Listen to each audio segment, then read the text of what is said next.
तर नमस्कार मंडळी, आम्ही निघालो बाहेर फिरायला जाण्यासाठी. पण आम्ही सोबत नेतो माझ्या पुतण्याला आणि मग गाडी चालू केली. हा पुतण्या माझा व्हिडिओ घेतच घेते. मग निघालो आम्ही बाहेर फिरायला जाण्यासाठी. मग हे गराडे होलसेल राखेल तुम्ही त्या दिवशीची ॲड दाखवली ते पाहू शकता तुम्ही. आणि ह्या आहे आमचा ब्रह्मपुरीचा फवारा चौक आणि समोर आहे गुजरी, भाजीपाला वगैरे मिळते, फळं वगैरे मिळतात.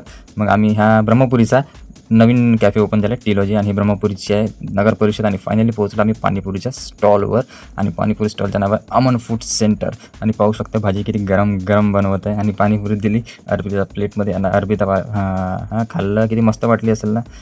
आता मला पण दिलं पाणीपुरी, बहुत टेस्टी होती. पाणीपुरी खाऊन झाल्यावर मी पाहत होतो पापडीची वाट, पैसे बी द्यायचे होते, वाट पाहतो. मग भाऊ बनवत होता पापडी, पण पापडीची वाट पाहून झाली. मग दिलं पापडी, खूप मस्त वाटली, खाल्लो मी ना, पैसे बी दिलो आणि बाकीचे पैसे वापस बी घेतलो. आणि बाकीचे पैसे वापस घेतल्यावर ते पैसे टाकलो माझ्या पॉकेटमध्ये आणि गाडी लागली चाबी आणि मग टाकला पाय आणि गाडी चालू केला आणि रिटर्न गेलो आम्ही घराकडे.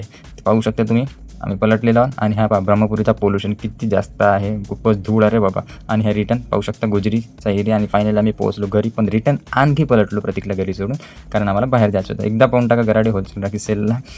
आम्ही पोहोचलो चायनीजच्या स्टॉलवर. मिलन चायनीज फास्ट फूड पॉईंट आहे. ऑर्डर दिला पण अजूनपर्यंत काही आला नाही आमचा ऑर्डर.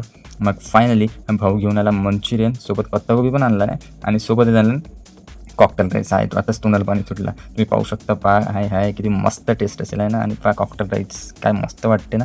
मग माझ्या हर एक व्हिडिओमध्ये माझी बायको चारून देतेच, आता बी चारून देतात. आणि मी माझ्या हातानं पहिला घास खात होतो तो बी फुकू, कारण की होता तो बहुत गरम.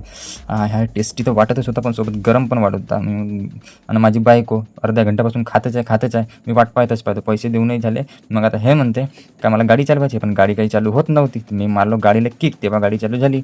गाडी चालवत होते, समोर तो माणूस होता. मला वाटते का ठोकते का करते का त्या माझ्यासाठी, पण नाही ठोकलं. आणि मी त्या गाडी चालवत आहे, माझी तर अशी घाबरली होती, आता का सांगू. आणि रोड खाली आहे तर बरं आहे. तर ठीक आहे, चला आपण भेटून आपल्या नवीन ब्लॉगमध्ये. सबस्क्राईब करा चॅनलला आणि इंस्टाग्राम पेजला फॉलो करा.